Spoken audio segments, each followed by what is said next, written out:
going to start with some general questions, okay? No All right. problem. The first question is, where did you grow up? I grew up here in LaGrange. My father ran a dairy farm. It's a family farm when I was born. Where did you go to school? And that elementary, high school, college? Walking school for the first 4 years in LaGrange. A walking version, one room. Okay. And then we joined, my dad was the last trustee of the district I was in, we lived in and, at the time, and they closed it down. It's a long story. And we ended up in the Arlington district, and that's where I finished my high school. Okay, all right. Now, where did your parents do for a living? Industry, business, anything? Or My father, as I said, was he ran the dairy farm, which my grandfather had started out in LaGrange when I was born. And when that shut down, and as he put it, he says, I sold the cows in 45, and the rest of the stuff in 46, ended the farm. okay. And he went into full-time construction, residential mostly. Residential and big buildings, apple storage, dairy barns. My father loved to build. The bigger the better in that regard. Of course. Was that solely in LaGrange or all Poughkeepsie? Or No, basically east of Poughkeepsie. We didn't come into the city, he didn't at least, but in the rural towns, LaGrange primarily, Unionvale, Beekman, in that area. How long did he do that for? The rest of his working life. He must have been, when we left the farm in 46, Dad was in his early 30s, so he did that right up until probably about 70 was when he started to shut down, my 70th birthday, thereabouts. How about your mother? My mother, it's a little bit of a problem. I don't know every detail about her days, but she was, she got into the nursing profession at the state hospital in Long Island. Ooh, okay. That's where she came from. And my grandfather, that'd be her father, used to live originally, as far as we know, out around Waverly and Binghamton area. But in the 30s, when things started to squeeze and no money, he ended up in New York City. He's one of those that, to quote it, worked on the Empire State Building. And, but mother grew out, was born, raised in Long Island, and she went into the state hospital, and she came out of it, I believe, what they call an LPN, a licensed practical nurse. And then her and my dad, for whatever reasons, ended up at Wingdale. My father basically was working his way back home. I know that. My grandfather had taken quite ill. And he could not function as basically at anything that took physical labor. So my father was the youngest of the boys, and grandmother talked him into coming back to the farm. It's a humorous story if you know much about how families got along in the old days. I say humorous. Of course, there's people who probably disagree, because in some of the literature, I guess, I've collected that were Dad kept in his safe. He had a safe of sorts in the house. There are papers which I have opened and read. They're written by hand.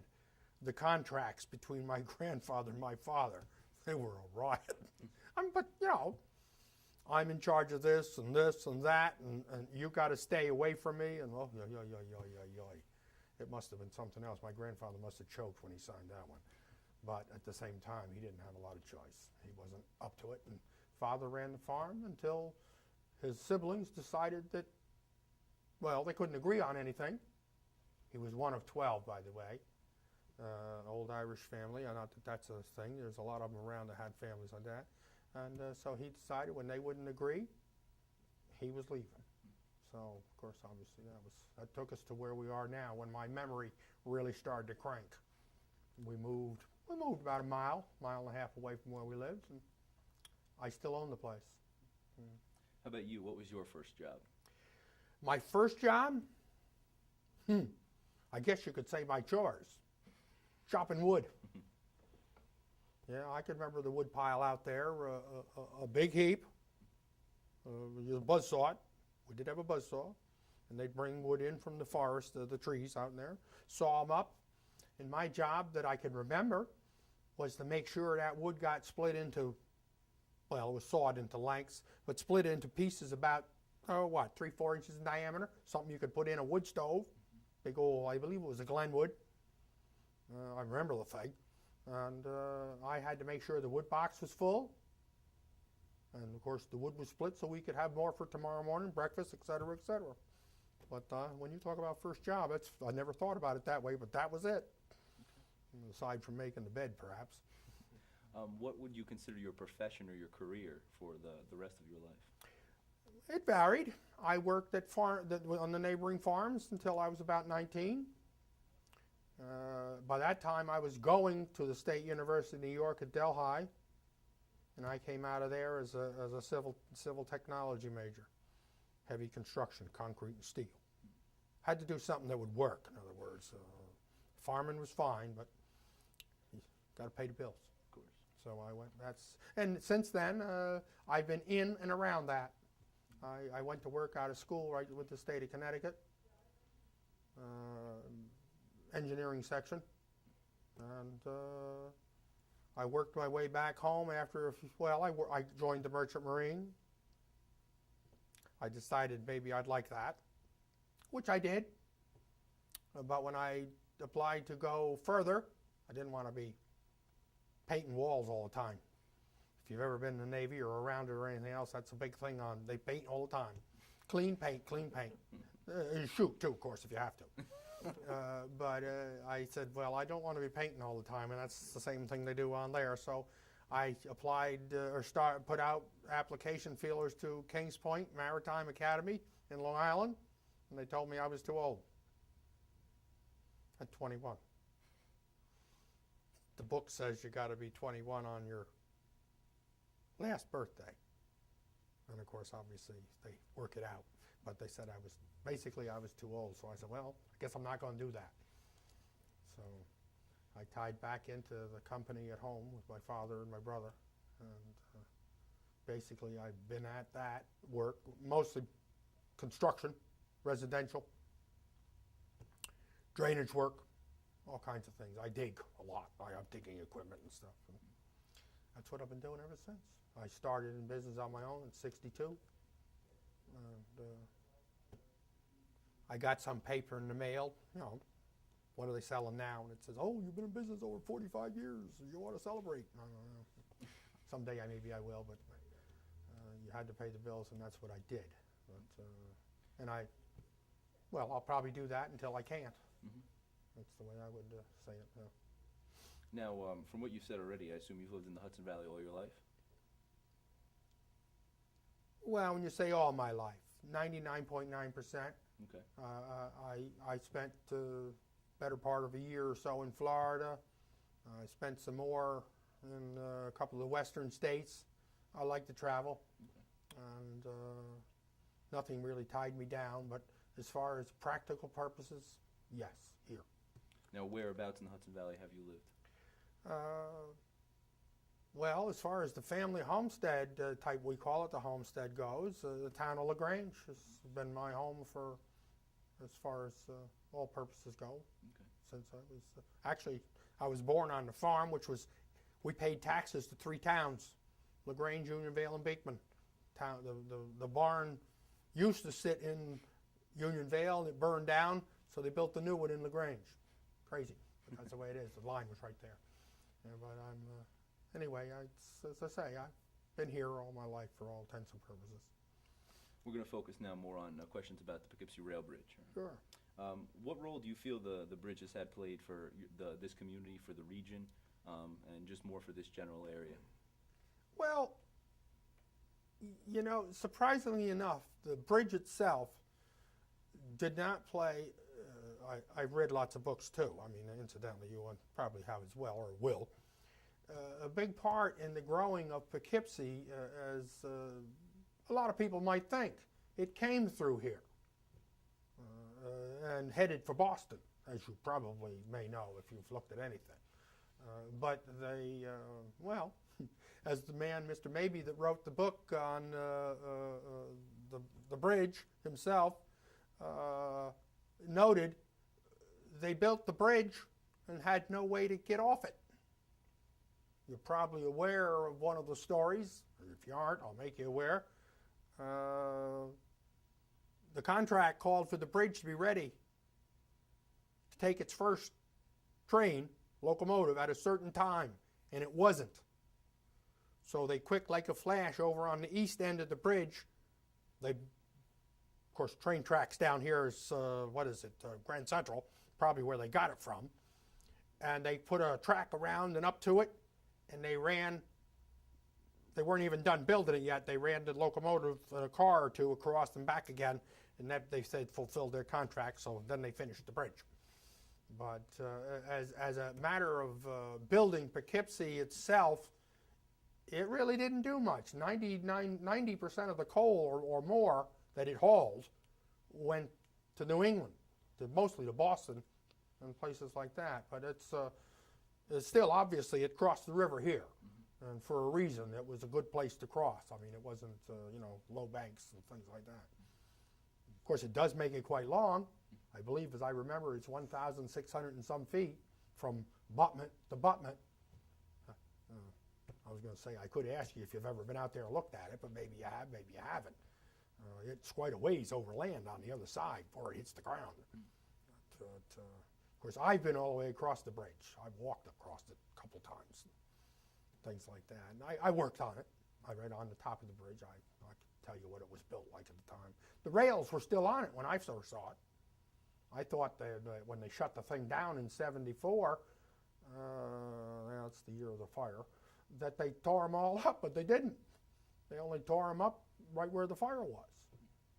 You went down Delafield Street here on toward the river in Poughkeepsie, and you could look up, and of course there stood the superstructure, steel, but they had taken the rails and the ties off of that and they left them all the way across the river, or sat there forever almost. In great shape. Ties were immaculate. You looked at that, you could put a train on it right then. But of course, you'd have to get him off, and that'd be a little problem.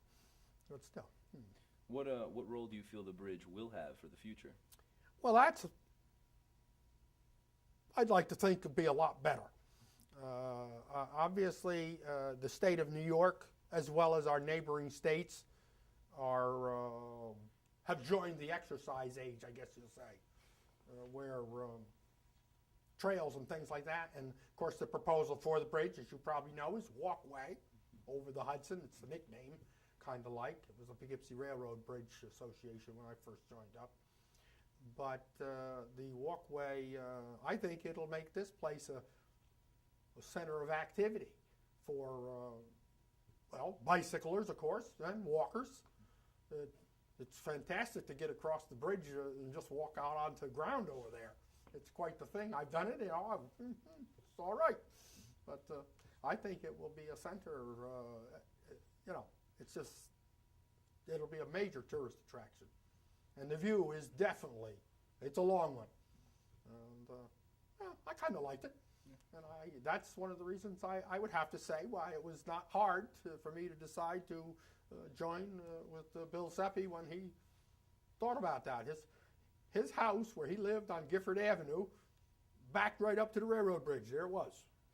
You looked out his back door and, it's a monster. Of course, it's like anything big. Until you get next to it, it doesn't look like much. But when you get next to it, and you see that. I kind of think I like the pyramids over in Egypt. Looking at them in a book, they look big, but I have to say, getting there is just like getting next to this thing.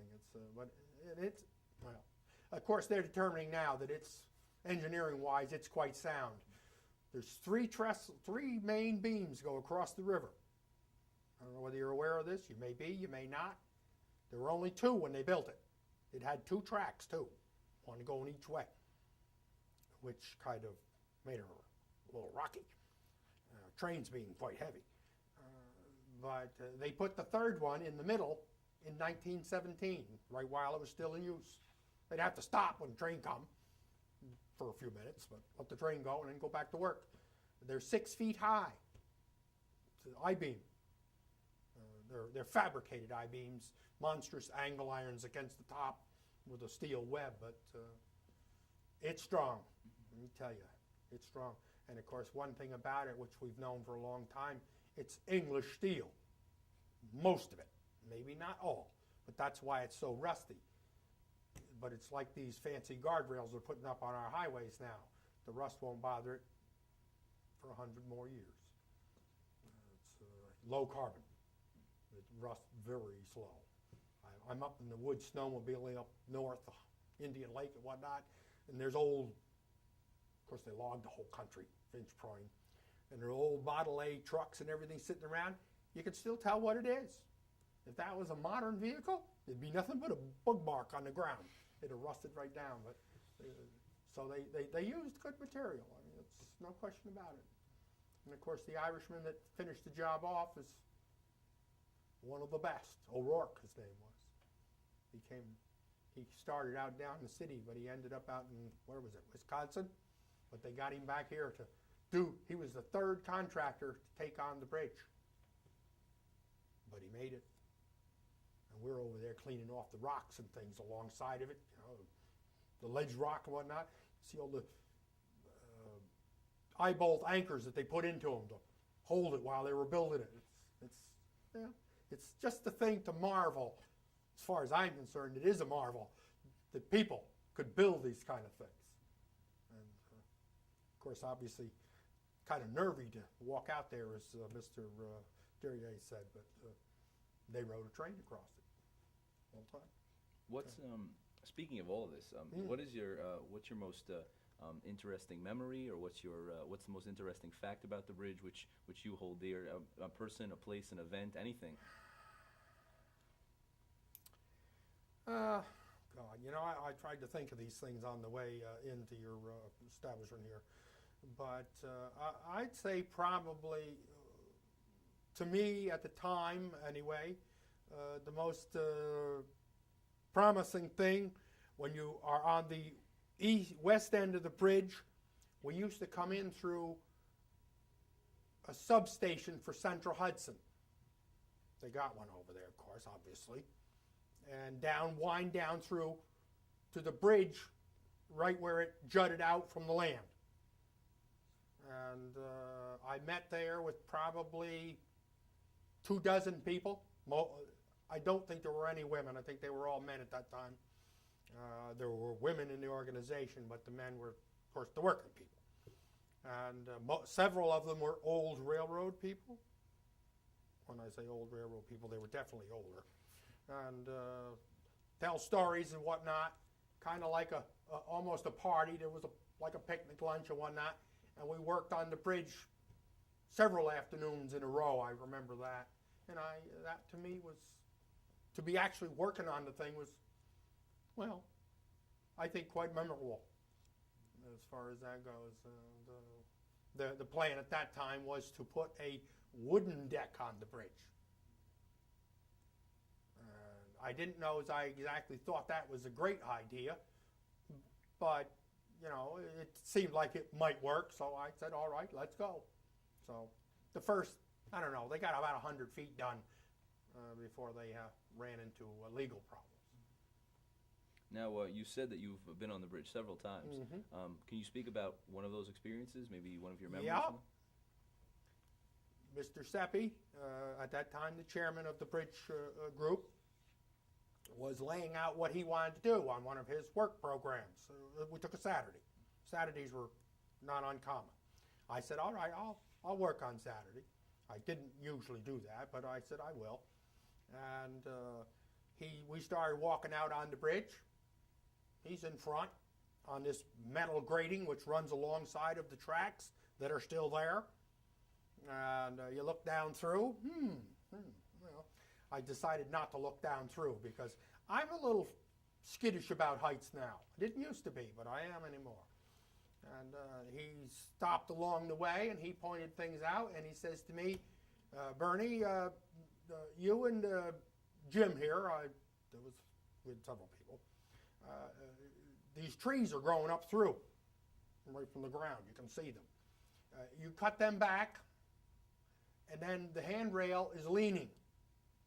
They get to do that with old age and the anchors being loosened somehow. Somebody did it. And straighten them up and things like that.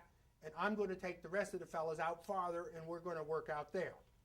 I thought about that, and I started to casually move over toward the edge where the trees stuck up through the ties. The ties are about 9 inches apart. And I'm thinking about it, and I says, well, I guess if I don't think about how high up I am, I'll be all right. And that, I got better. By that afternoon, I'd climb around more and everything else, but it took me a few minutes to get used to that. But and when they came back, everybody seemed to be quite pleased with what we'd done, so I was happy. And as I say, that got me better, and of course, we worked out farther. I stood out over the water, setting up handrails and different things right on the edge of those ties where you make a slip. You aren't likely to feel too good when you land.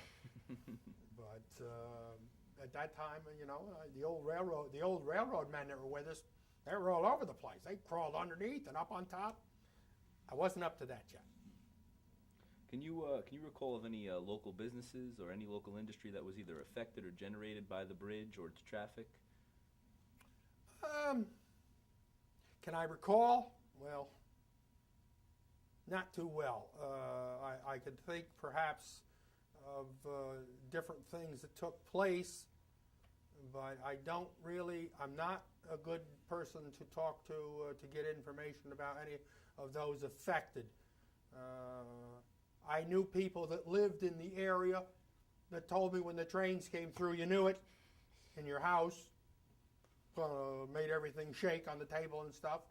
But as far as businesses go, only from what I've heard, and that's would be secondhand. But I was interested in hearing stories, such as when Mr. Mabie wrote the book. What did he call that book?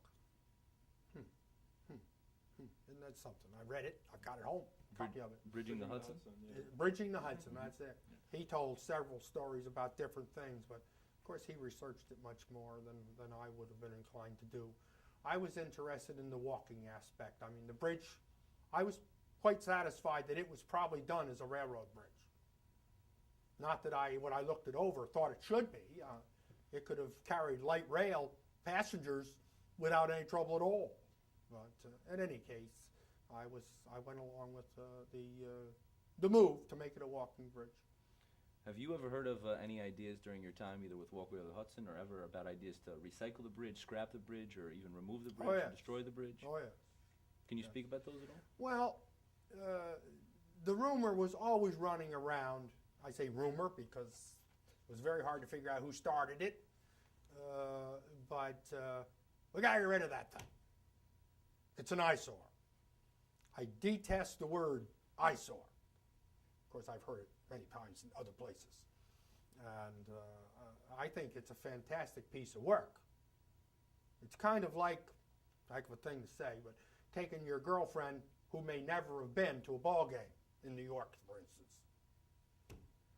She'll either sit there glowering at it, been there, or she'll ask you 500 questions so you don't get to see the game. Not that that's a bad thing. I mean, there'll be more. What's this and what's that? And why did that guy run over there and touch him? And how come he slid into him and knocked him down and things like that? So, but as I say, that gives into rumor. But so many of them talk about using these terminologies, which of course raise my hackles, I guess you could say. I didn't want to see the bridge knocked down. I'll tell you that right from when I was probably 5 or 6 years old, when I first basically saw it. And my father remembers when the Mid-Hudson Bridge was opened. I believe he said it was 1932. And of course, if you look just north, there was the railroad bridge, and trains were on it at that time. And we used to talk many times about moving goods.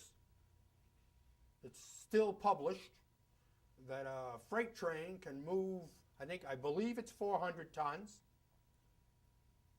on 1 gallon of fuel for approximately a mile. There isn't anything else in this world, before or since, they could do that. I mean, and you look at of course we're here in the Northeast. the place is crawling with what we call railroad beds. I mean, obviously, tons of money, man hours actually, not so much money, because at that time, like when I was first working on the farm, if you got $10 a day, I was doing great. $10 a day, not an hour. Now I don't even, that's disappeared, of course. But manpower, it's no secret. The Chinese came into the West Coast. The Union Pacific out into central Utah was 99% personnel Chinese. Work. I mean, those people just work. And I don't know whether they ever paid it, but they definitely knew how to work. And, but the northern, well, the Harrimans, the Stanford Whites, the various railroad moguls, Astor and them, they want to work. I mean, I've heard the terminology even referred to myself a couple times that for what I was being paid, I should sweat bullets. And this is well within my easy memory. I used to look around and think, you got to be out of your mind. Of course, as my father had a famous, he liked to make it into a saying, they pay me for what I know, not what I do anymore. And that, the last 25, 30 years of his working life, I heard that a lot. But his experience, this is something which, even whether we're running this operation right here or something else, there's no replacing experience. And I'll agree to that, hands down. I'm going to work for people now. I just looked at their job yesterday, the first time, even though I've been to their house many times. He says, we want you to do it. You do? We haven't even discussed how much yet. But, I'm glad to do it, of course, in this case. But at the same time, the bridge itself, again, to me, it's going to be a centerpiece, as you've asked me and I've commented on. And I think now that, incidentally, it's no secret that the governor is, he's got some people jumping up and down, of course, is going to sink money into the bridge. I mean, $8 million, I believe I heard, possibly doubling that eventually.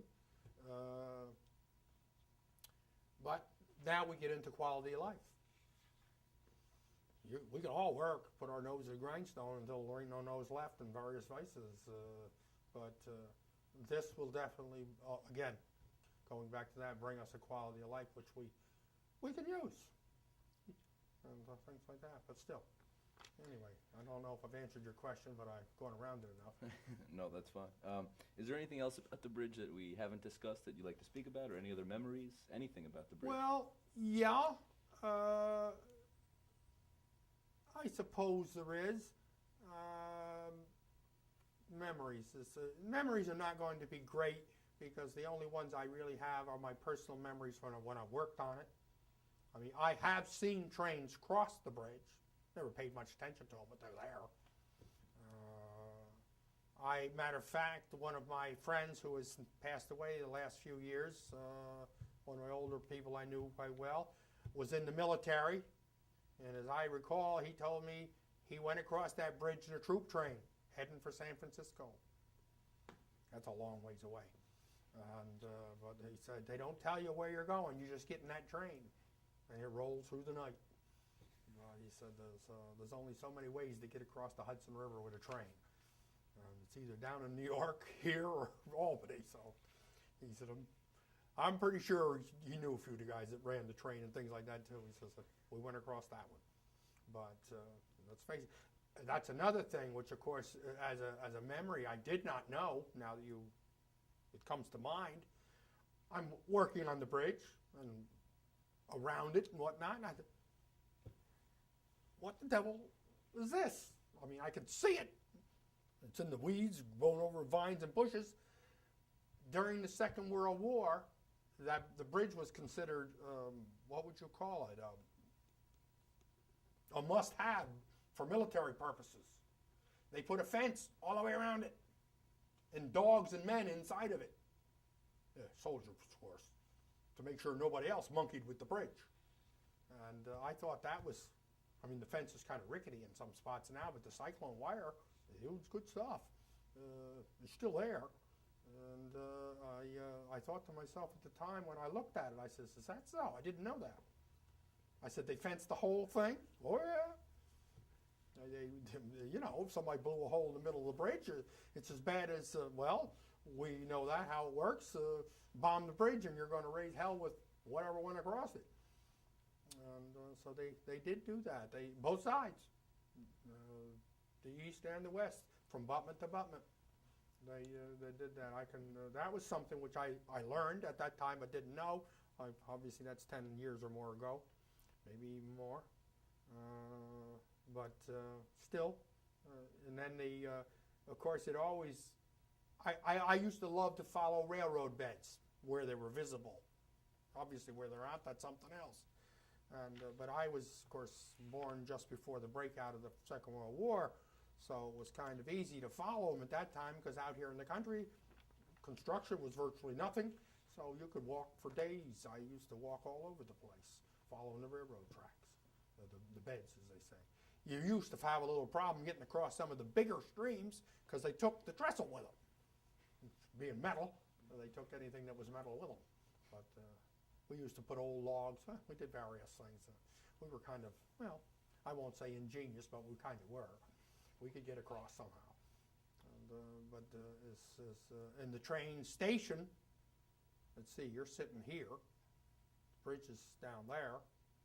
The train station was up here along Parker Avenue. It was kind of a big thing. I mean, I never remember it, but the books and things, I used to read studiously, study the literature and stuff onto them in the train stations when the train came over and stopped and this, that, and the other thing. But I know, for instance, as I said earlier in our interview here, that they built the bridge, they got the train across the bridge, that made their contract legal, that they could get paid and all the rest, but they had no connection. The plan was to go to Boston. They had no connection to Boston. There was probably, maybe, I'd say roughly 100 miles, no train track to hook to. So they're out running like mad, the supporters of the bridge, trying to get real estate. And of course, Mr. Mabie's book, as I recall, I think, seems to me he bit into that pretty good. They had visitors, not necessarily welcome ones, but they were chopping away at trying to go through this one piece of farmland somewhere out here around a place called Boston Corners, which wouldn't mean a hill of beans to me, but I know it's out there. And to get their tracks so they could tie them to them other set on the other side. I think central New England are one of those. And all of a sudden, I don't know who brought it to their attention, apparently legal people, that you people don't own this 300 and some feet, I believe it was, land. Get out. And when somebody else went back to just see what happened or what didn't happen, there were a few tools laying around and stamped right onto them, big as life, New Haven Railroad. New Haven did not want this bridge at all, even though they ended up owning it. Because their run was from New Haven, of course, Boston, New Haven, and down to New York and on to Pennsylvania, wherever. And anything that took business away from them, I guess it's logical to say they wouldn't want it. And it's pretty obvious. They tore up everything the boys did up there. They eventually got their piece of stuff, but by that time, we were heading toward the Second World War, and a whole bunch of things were changing around here. I just learned, I've known it now for a dozen years, that the original Pennsylvania Turnpike through the mountains, when you leave Jersey Pike and swing onto it, I used to think it was kind of interesting the way it was built, were tunnels built by the Pennsylvania Railroad for a railroad track. But when the war was over, the plan was airplanes were going to do everything. Don't need those trains. So the railroad decided, And the state of Pennsylvania said, how about that? And they bought the tunnels. But they built another set since, so they got two each way, as most large tunnels would be. But the original if they wanted to stick a railroad through the original tunnels, they could do it. It's all been graded for. You're just riding through there, and it's something to look out and how deep the fills and things are. But railroads were a major function at one time. The roads were mud. They love to tell a story. Some of the family does, and I was there at the time I first heard it. My father and his next, well, there's two more kids. He was 10, but 11, 12. That would have been Helen. We're talking about when he went to school in Millbrook, New York, from our farm, which was down here in LaGrange. He'd drive. He had an old Model T. My father was gung-ho on getting an education of some kind, what he could. And someone in the group, family mostly, were celebrating somebody's birthday. I think it was Dad's birthday, matter of fact. And they said, "Oh, Helen, you must have went to school with Bill then when he went to Millbrook." And you'd had to know my aunt. She's getting to be what you'd call a dowager at that time. And when I wouldn't do that. If we got stuck in the mud, he made me push. And I almost fell off my seat. My Aunt Helen was a crackerjack in her younger days, obviously, trying to figure that out. But she said, if we got stuck, Bill'd make me push. No. She wouldn't. When they built the highway, Route 82, what they call the Mid-County Highway, out near where I live, then she'd go. They could ride all the way. But it was all tied in. She used to talk about going on the local trains out where we lived. You give the conductor a dime, and he would take you a mile and a quarter up the track to where your friends live. You might walk home, you might ride the train home, but as long as the train was going, you'd do it. But trains, of course, the reason for the bridge being built in the first place was obviously tremendous. It's quite an undertaking when you sit here and look out there, and I believe the name Platte, it's a big name Poughkeepsie was, and I've read several books and seen displays. The Kingston, the Kingston Railroad Museum, Trolley Museum, they have the plans for re-strengthening the bridge in 1917 in their possession. They own them. I've seen them rolled out page after page after page put that big I-beam through the middle of the Poughkeepsie Railroad Bridge. So the trains are, I just like trains. I'm a railroad buff. There's no way getting around that as much as I can be. We're going to actually take some time now to focus on the specific area of the bridge that we're focusing on for our independent projects. Yeah. I'll be focusing on the defense and the military history of the bridge, which you were speaking about a little bit, and Jason's going to be speaking about the walkway over the Hudson and anything that's happened since the fire. So we're going to take some time now. I'm going to ask you some questions, as I said, about defense, and then Jason, we're going to switch seats, and then he's going to go ahead and answer. Some I know and some I don't, but that's you'll fine. find that out. Absolutely. Yep. So if you could speak some more about anything you've heard or anything that you've come across in your time, either with Walkway over the Hudson or just your time living here, about during World War II, during the defense, if there was, you were talking about dogs and men and fences and things like that. I had also heard they had painted the bridge black. I'm not sure if you ever heard that, but anything you know of in that capacity, if you could speak about that. Well, I'll hit the black first. I know it was black. I can see that by looking at it. But that it was painted black by the military or for military reasons, it would make sense, but I can't tell you. I know that. I don't. Okay. I do know it was black, though, and it's been a long time since it was painted. I know, working for the government, as I did at one time, that painting bridges got to be very expensive across the water. In the past 25 years? Possibly even more, but 25. It was advertising paint, this I do remember reading about, to paint structures such as that bridge or any other across the water. They used to make and advertise paints, right? I don't know where they made it, but it was advertised here in Poughkeepsie journals for painting structures across the water spans where it might fall into the water and things like that. People were becoming conscious, obviously, of pollution. I guess that's what we'd call it. Even though here we do know that the tides come up beyond the bridge.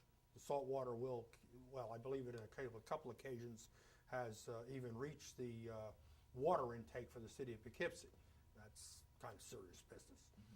But as far as the bridge itself goes, Yes, you were speaking about guards and dogs and fences. I yes. think. Well, when I saw the fence, a couple of the railroad people, as I say, a couple, I believe Lee Crowell, the name rings a bell. He had white hair, and he was a member. He ended up in Florida, I know that. I do not even know if he is still alive, but I got to know him quite well, and he told me much of the wartime history of the bridge. And the guard dogs and the men, for instance, the soldiers that were put in there. And so I thought, something I didn't know, and interesting. I mean, because this fence didn't cost $5. It goes up and over rocks and down hollows. I mean, you'd have had a job if you were a woodchuck getting under the thing. I mean, it was not planned to, well, of course, they didn't want the dogs to get out either, obviously, but they let them just run loose. And dogs being the nature they are, and obviously trained for that purpose, I don't think you're going to have to worry about anybody trying to sneak up on them. The very nature of a dog, especially if he's got big teeth. As I recall, Lee told me most of them were German police dogs, breed. And they definitely can get to be big, and they've definitely got big teeth. I've seen it. I've been around a few. Dog will stand. I've seen more than one of them. His back will be over 3 feet off the ground. If he jumped up, he put his feet on top of your shoulders. And, you know, I'm not a midget, but at the same time, and look you in the eye. So, thank God he was friendly. But those were the animals, and of course the men were armed. I mean, naturally, they're not out there with water pistols. So if there was any trouble, they were prepared to shoot. That was their orders. And, Do you know where the men were from? Were they from a military unit or the National Guard? Or? I can't tell you. You know, he just told me soldiers, and I just, okay, soldiers. I would have to say a military unit, but that would be for hearsay and, well, guesswork a little bit. When somebody tells you that they were soldiers and that they remember them, I would say they were probably from a military unit. They were not, you know, logic would tell us they were not likely to be from here. Where are my friends? We'll try something. You know, you get some guy from, like the Russians did in Hungary. You bring some troops in from Manchuria, they'll shoot anybody. And that's what they did. They brought whole soldiers, divisions in from Manchuria to fight the Hungarians. No problem, shoot them. And they would. Don't know them, don't care to know them, and on and on. But still, the military definitely ran the guard duty. And as far as it goes, I remember, I remember, well, something that came to light there. It's only similar, but Mr. Seppi had determined in his mind, which I really didn't take issue with, that he was going to remove the steel rails all the way across the bridge. Well, if you know anything about rails, I think they probably weigh about a minimum of 40 pounds per foot. So 2 feet is 80 pounds, on and on and on. You got yourself a job, obviously, without equipment, which we didn't have. We were acquiring equipment, Bill Seppi, from one person or another, and somebody that knew somebody that knew somebody. And we had a small collection over there, cables, winches, things like that. The use of some larger tractors and whatnot. His plan was to chop the rail in pieces and drag it onto the land and chop it up some more. He wanted to just get rid of it because he didn't feel the rail was of any value for a walkway, which it probably wasn't. Now, and then the ties, well, he had another plan for the ties. I mean, I can tell you a little bit about the planning because I was in some of that. The ties are approximately 18 to 20 inches tall. They're about approximately 9 inches thick, wide, whatever you want. They're milled, they're sawn out of, most of those, I believe, were pine. They were approximately 32 feet long. They had a lot of room on both sides, so you could walk with room to spare if you wanted to. Trains, you know. They used to hop off. I mean, a couple of the railroad men told me, oh, yeah, if you thought you had trouble or something out there, you'd hop off the train. You know, it's just, I'm told the speed limit was 15 miles an hour. I did have at one time in my possession the book for the running rights to the bridge. They got one. The railroad printed it. It tells you everything and anything about the bridge that you got to know to run a train across. You still have that?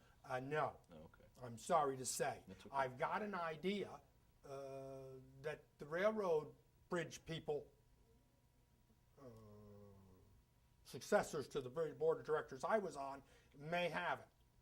I'm not even sure who brought the thing to our attention, but they did. That's something you see, I heard bits and pieces, but I always meant to follow up. It's like everything else. I still work for a living.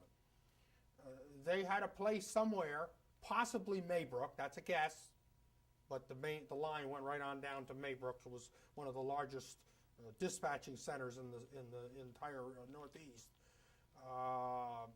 It would be logical that they would have had a copy, but anyway, they're destroying everything in Maybrook. It's tires now. If it ain't got wheels on it, it don't go. They're rubber tires.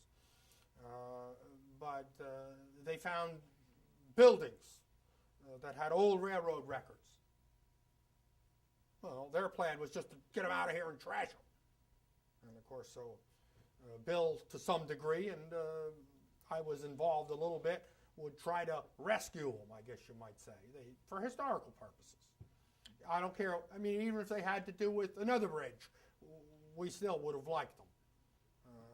But so many people, well, you know, what is that stuff? It was in boxes out the door with it. Now, it's kind of relative, but my brother, William, who ran Riley Homes Incorporated from when he got out of the service till he retired and his son took over, he's moving. Built a house up in Hyde Park overlooking the river. His wife always wanted to look at the river out the door. Anyway, but he's going through old boxes. I remember seeing some of them. And he said, oh, God, I got records here going back into the 60s. All on this and that and that and that and whatnot. And he says he's going to trash them all. I thought about it. I took a few odds and ends. But I got so much stuff trashed out in my place right now, I can't move. So I let it go. But I mean, people kept them things and they put them somewhere and they collected dust and bird droppings and whatever not, and they never moved them until somebody wanted the building for something else or knock it down. And they go in and they just bust it up. But about the fence you were speaking about, again, the guard fence, is that still there today? yes. Where would it be? Let me put it this way. Oh, It okay. was there when I left. Okay. Where would it be? It runs parallel to the bridge. It starts at or near the abutments where it ties into the land, big stone abutment type thing the track comes onto. And it proceeds down to the edge of the river.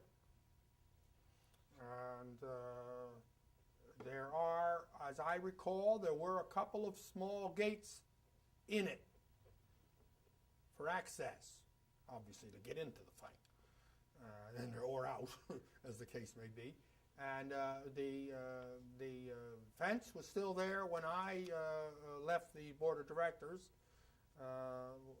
Our plans certainly were not to knock it down, and in most cases, but not all, it traversed near the property line. In other words, the railroad owns a slice of property, and the fences were out there. And they zigzagged along.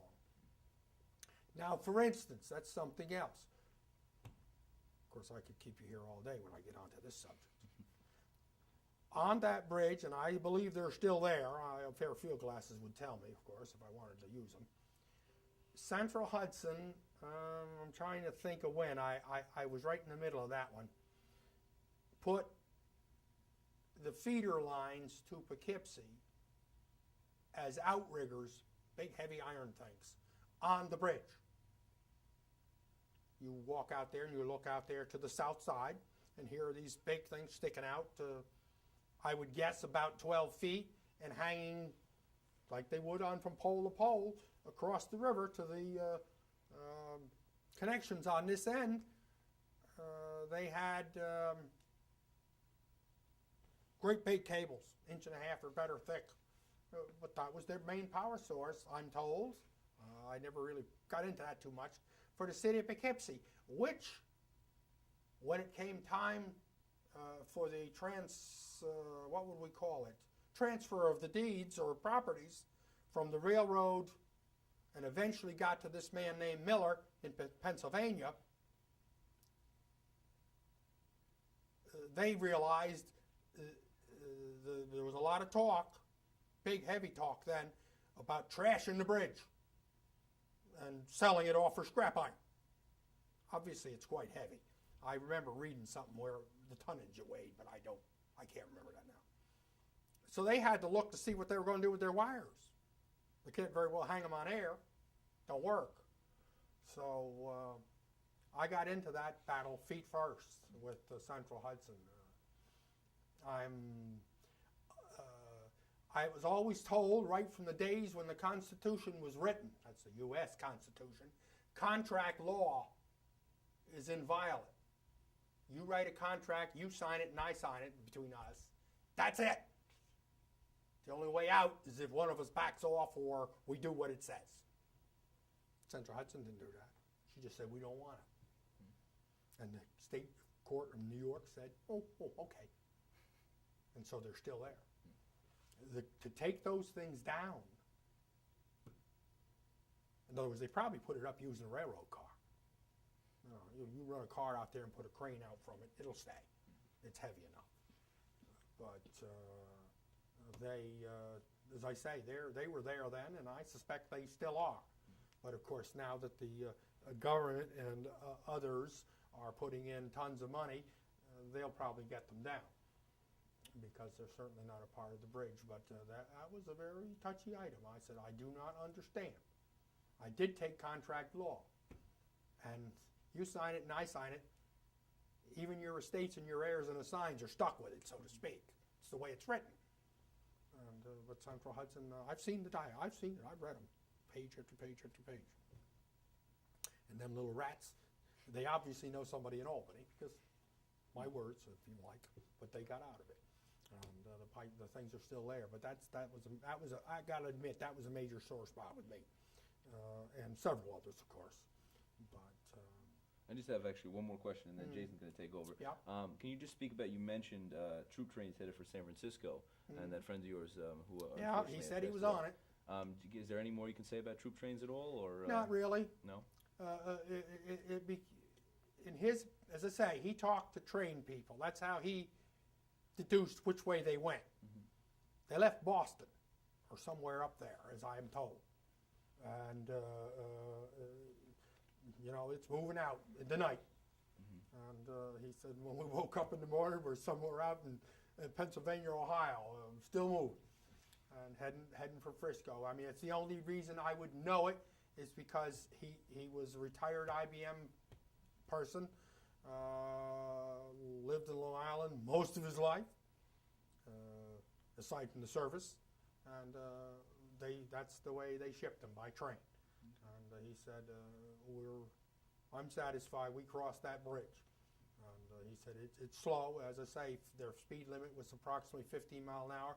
I'm sure the government wouldn't want to have exceeded that, because you don't want your train to fall in the water either. But I can't really tell you much else.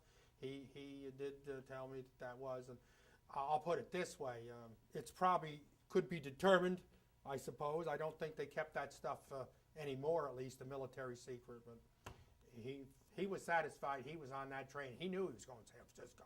They went through Utah. That's the way and then apparently the way it works, and they go down. Because he remembered stopping out there for something, apparently feed or food or whatever. Yeah. But that's it. All right. Well, thank you. Here we're gonna Sure. switch, and Jason has some questions for you. All right, guys, hold on one second. Sure. You all set? Yeah. We're not on now, are we? We good? I don't know. Go ahead, whenever you're ready. Go Oh, ahead. we're on, Jim? Okay. Okay. Fast forwarding a little bit from the wartime to 1974, the fire. Sawyer. What do you recall? Like, where were you? What do you what are your memories from the? I from have the no, in 74, I'd have to work backwards because I've never even to this day thought of where I was. I was self-employed by that time, probably sitting on my bulldozer, my backhoe, or something else. Let's see, 74, in those years, most of my work, I was still tied into the parent, to what I call the parent company, Riley Homes Incorporated, and I would have been in the town of Unionvale on construction subdivision. And I used to do pretty near all of my brother's excavating work. He built the houses. We, at that time in history, we were putting up 20 to 24 houses a year. These are residences, single family. I know that because we used to talk about it a little bit. We had a good year and whatnot. But I would say I was out there somewhere, and I certainly wasn't thinking of a railroad bridge. I heard about it.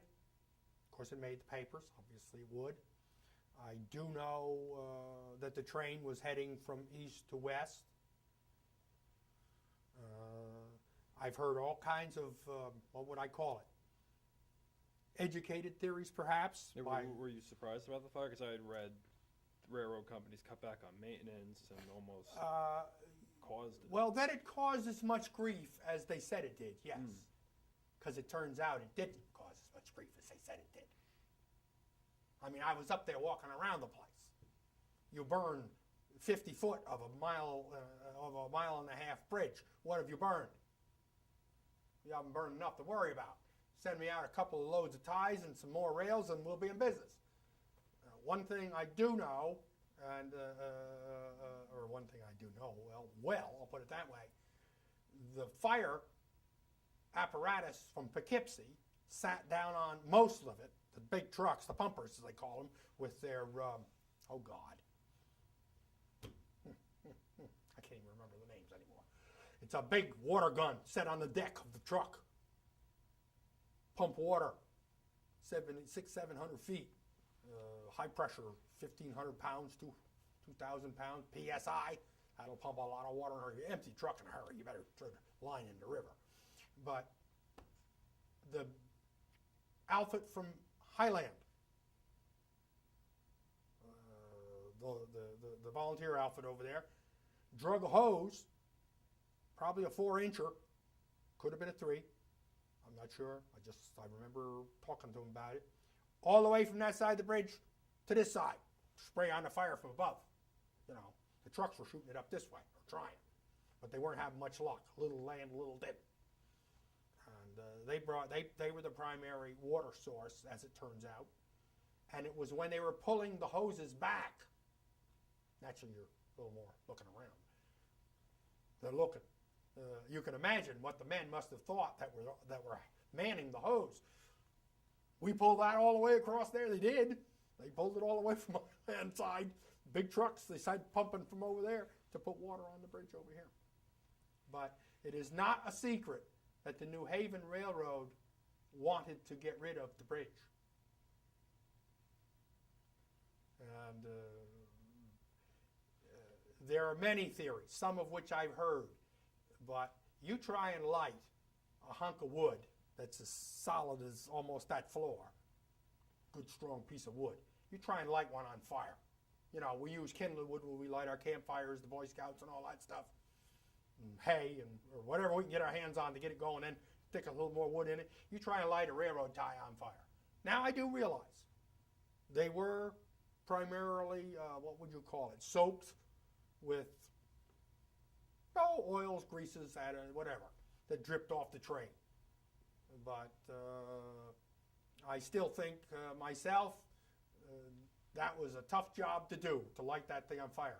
But when you put the brakes on a train, air brakes, on the individual wheels, that's the way they're set up, and they have been since Westinghouse put the air brake mechanism together, that clamp on is a cast iron shoe. It's iron against iron with tremendous pressure. You just can't imagine the amount of pressure they will put on. And on every wheel, it will take what they call shards of iron right out of the wheel. It's almost, if you've ever worked around a plumbing operation or something like that, you'll hear the terminology spalling. You, for instance, with aluminum and, just as an example type of thing, aluminum plate of some sort, base plate, sign or something like that, and then a big steel bolt, and they'll screw that down in there to anchor the sign, for instance. That's what they use, a lot of them, mostly aluminum. A lot of them are galvanized, though. I'm aware of that too. But they did have a lot of aluminum. And you try and get that bolt out several years later after, 10 years of rain and various other nature's ingredients. It'll spall. It'll bring the threads right out with it, all of them. If you can turn the bolt, that is. It'll be a big one.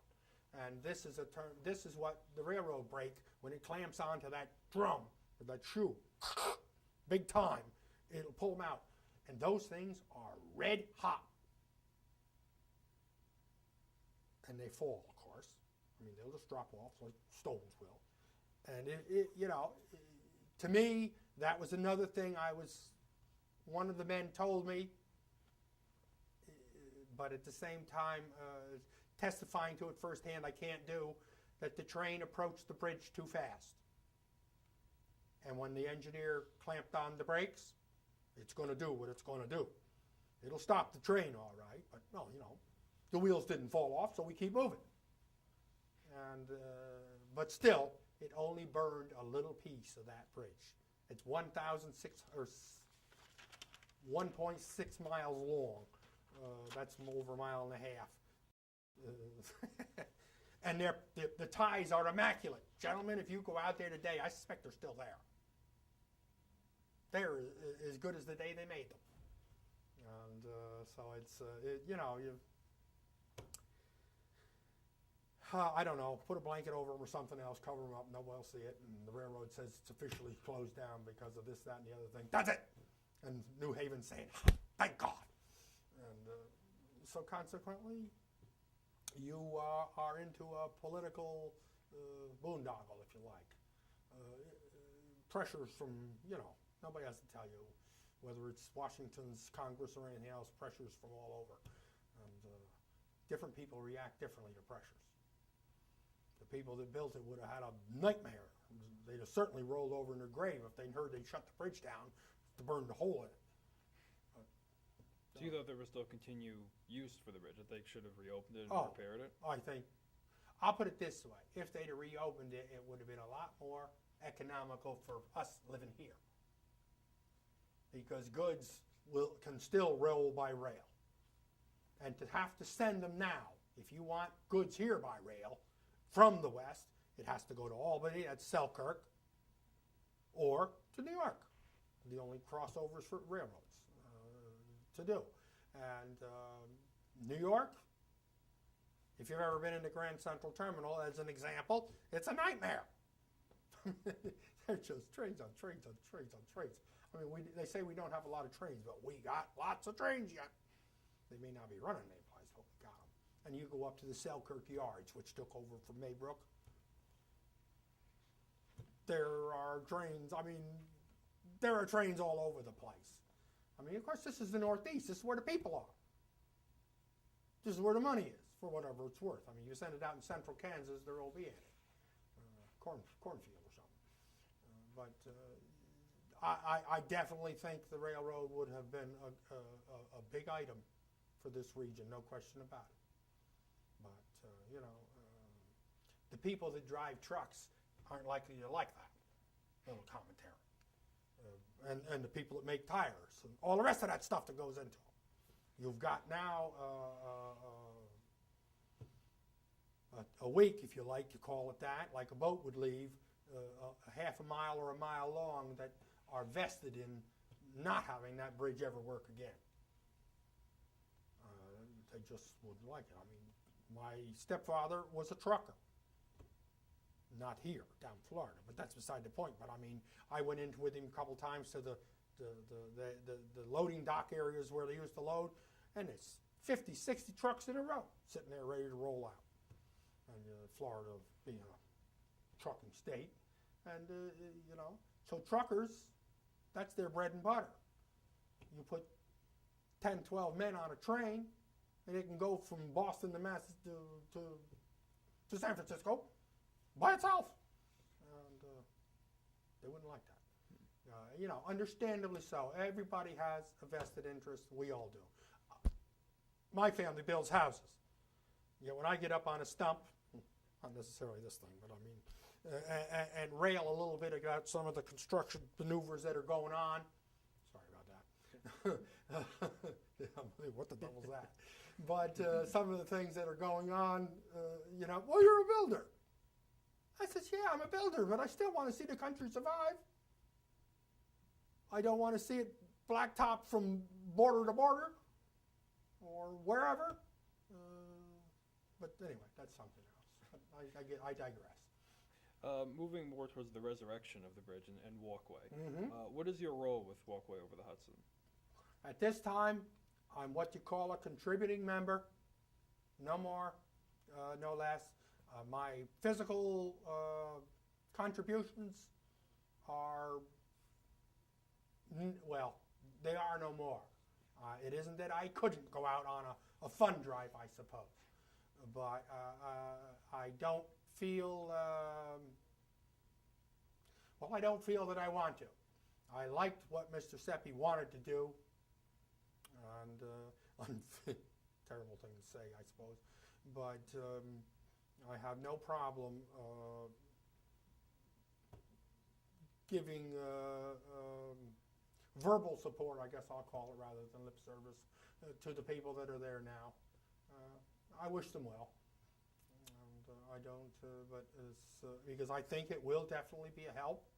Now, for instance, it's made the local press. We talked about it at our board of directors meetings in my day. From the abutment,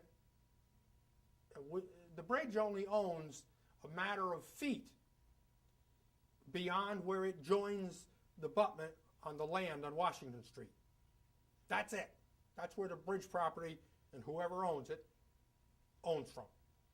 The rest of the lines, the one that swings out and down past Marist up here and to the Grand Central Tracks, and others that go up to the hospital and things like that, still belong, I believe at this moment they still do, to CSX, who purchased all rail rights almost everywhere in the eastern part of the country. And as you may know, when Dutchess County tried to talk to them about basically helping us, or helping the railroad bridge, of which I am still a member, in good standing, I believe. Hope so. If I'm not, I'll do something about that. That CSX won't part with the land the railroad tracks sit on.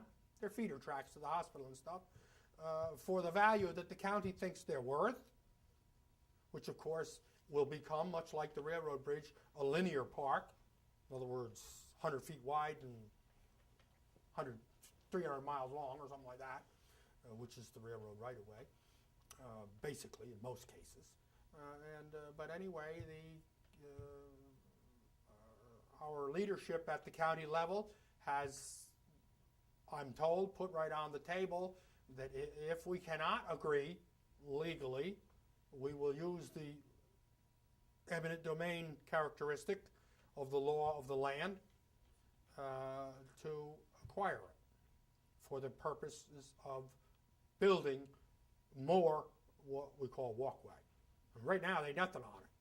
But yet a train can still come up from the Grand Central Tracks, and I believe they can even go up to the hospital yet. They used to bring coal in, of course, by the ton. But will CSX ever use them again? Probably not.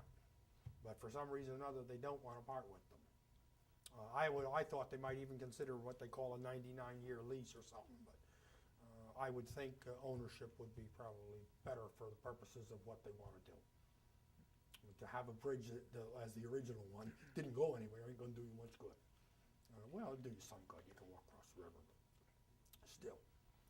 The logistics of the bridge, of course, the safety factors and things like that, which several people have brought up to me personally.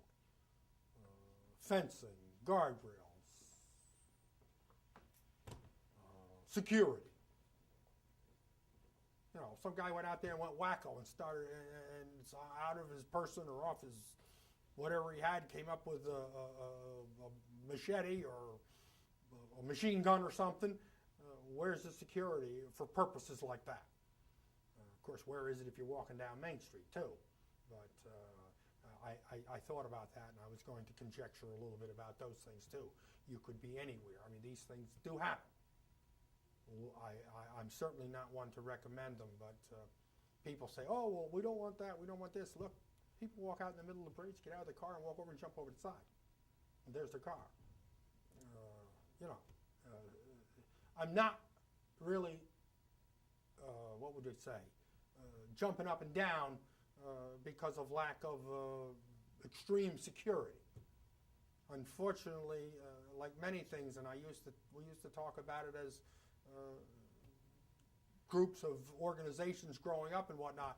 If somebody's looking for trouble, they'll eventually find it. And, you can't blame that on the rest of us.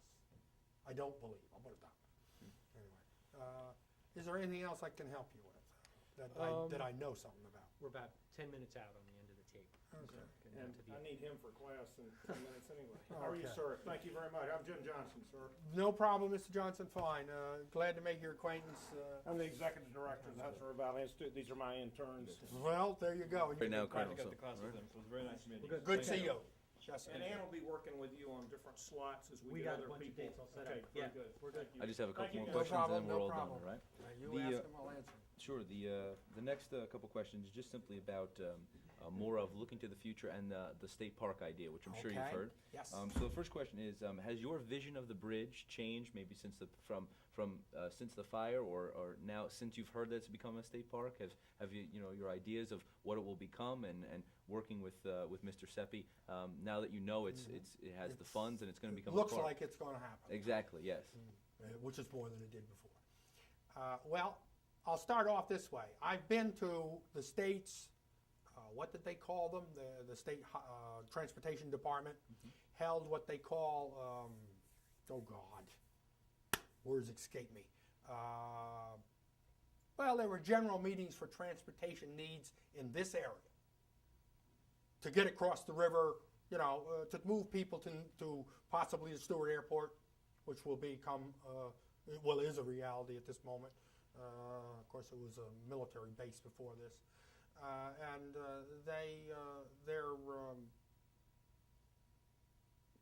trying to think, get my thoughts gathered here.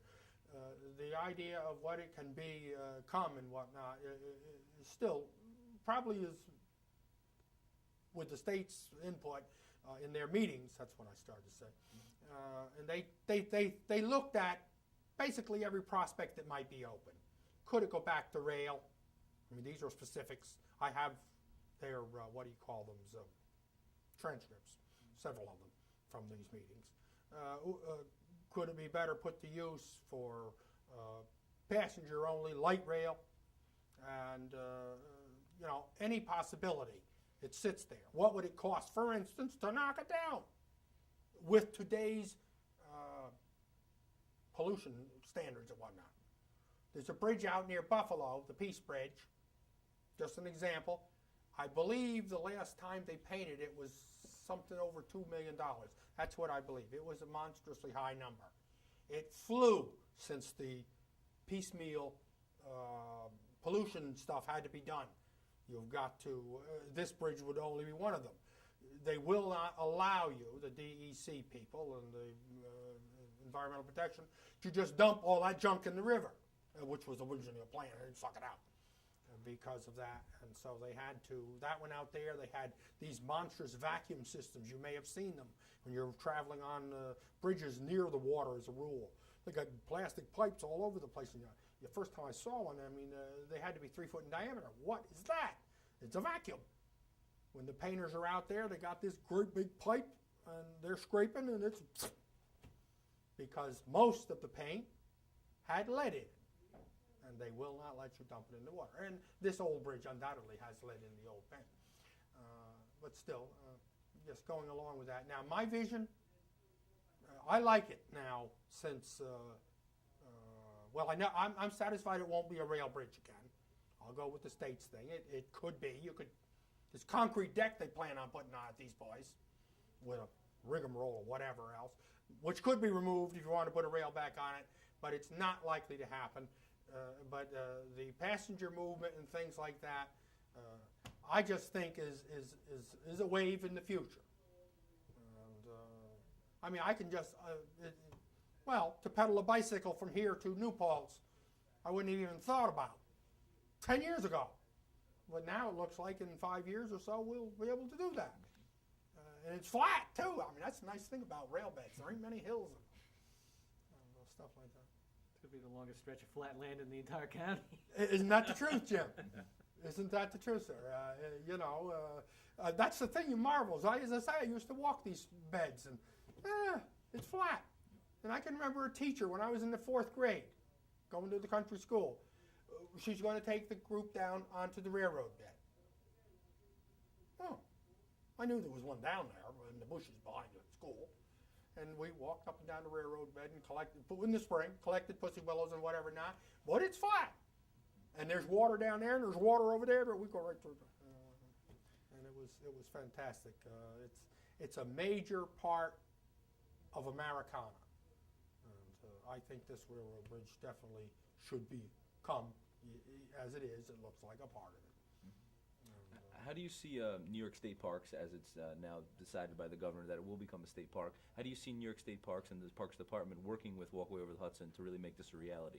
Well, that puzzles me no end, because of course the title of ownership now sits with the railroad bridge people. Mr. Seppi acquired that title. I probably should have talked more on that, but he got Miller in Pennsylvania, found out where he was, and had personal contact with him. You know, what are you going to do with it? You can't not. There's a whole bunch of things you couldn't do with it anymore. You can't very well come back to New York too much either, because if they got a hold of you, they'd love to get some tax money out of you. They kept taxes rolling on this bridge, and they probably would have forever until some of them finally backed off, the city and whatnot. But the bridge itself, as I say, once he acquired it and started to grow the idea of the practicality, that was the thing that always bothered me, as I probably mentioned earlier, was the practicality of how you're going to do this and still stay, I guess you'd call it legal. I've worked in town government for several years out where I am, and the big thing was, I mean, they used to try to nail me a few times about it. Well, I won't get into that. But anyway, I says, I've always told the men, foreman included, right on down to the peons, whoever might be doing the work, it must be legal. That's obvious. If it isn't, I don't want you to do it. I'm not going to send 10 men out in the middle of the road and have them look around while the train runs them over. I want it legal, and politics being what it is. And they didn't like cooperating with me too much, but that's another matter. And this is the same thing, the railroad bridge, but apparently I've looked into that. You know, not necessarily security, but at least fencing and things like this, so somebody can't chuck a soda bottle on somebody's head down below or whatever. That unfortunately, I live on a public street, and it's a terrible thing to say, but for some reason or another, between the mailbox just before my house and just the one just after my house is a collection zone for Wendy's and McDonald's. Debris. Usually in the evening, I mean, I'll tell you this, but I mean, I think of this bridge in the same way. Unfortunately, I don't know what Americans are thinking of, because I'm assuming they're Americans that ride up and down that road. It's obviously in an automobile. You couldn't carry all that stuff on a bike very well.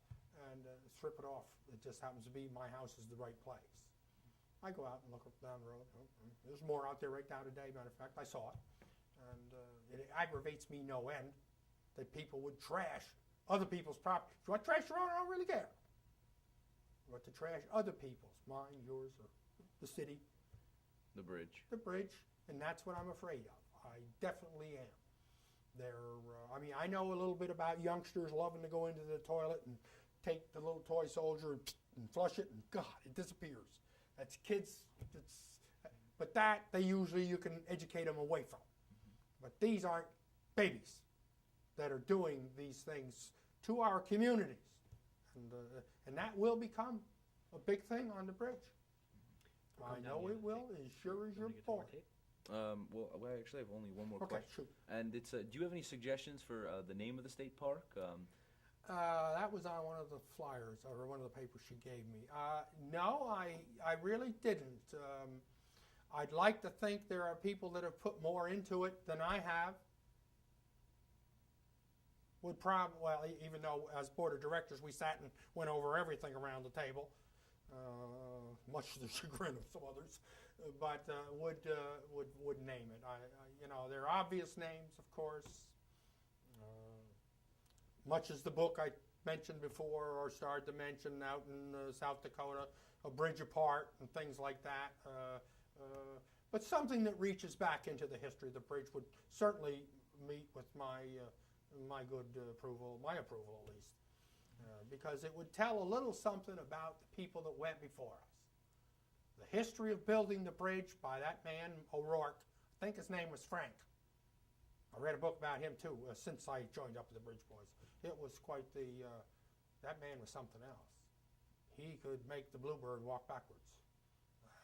He did, with this thing here, but still. Maybe O'Rourke State Park will be a reality. I think he married a girl from this area. I say I think. It's funny what you try to. I'd have to go back and look. But yeah, it's O'Rourke and friends, or the Platt family, the ones that had the vision to finance bringing this thing across. Without the funds, it wouldn't have got to the shore. The heck with across the river. And that took a lot of moxie and a lot of push and it was tried 3 times before they finally got it to go, which is something, things I didn't know all about, but I do now. Okay? All right. Okay, good, perfect. All right. We got it just at the very end. Actually, I just have I have a release for you No to sign, problem. and I